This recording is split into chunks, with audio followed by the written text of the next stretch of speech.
السلام الله عليكم ورحمة الله تعالى وبركاته. هل كان داونيسان وأصل فيلمس وحن كعسننا لايك إن تصارته وحيابها كسعودة يوتيوب كدليلين مرن يقدر رعت ويلف صوماليات فنان مدبدا فنك كجري محاكل في إن صدق أما سقيانا كده هنتاي لو سمعوا مقالديسة دب الرع أي قدرنا لقوة دقي برايفت مركان دب أفيرنا جنال كشرما بوي يعني ما هن جنال جبصدي وجنال لهستو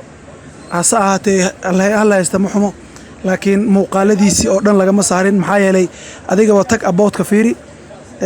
داوشدي سيدا ugu jirta muuqaalada barayfada la saaray laakiin waxa qadar oo dulmi oo cad in wiil Soomaaliyeed oo fanaan oo fanka ku jiro ummadda Soomaaliyeedna ay taageerto qof walbana ay ku haysato in heeso uu galshay waqti iyo muddo dheer doonayaan inuu horumar ku gaaro intaas oo soo dhowaa in daqiiqad looga dhigo laakiin runta ayaa waxay tahay in qof YouTuber oo san qof kale YouTube ka xiri karin ilaa in laga helo daldalalo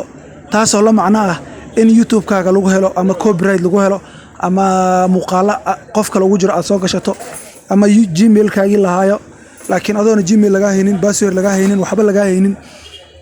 waxba laga xiri karo laakiin kulli hadda wixii dhacay waana waxaad aragtaan waana waxa arki doontaan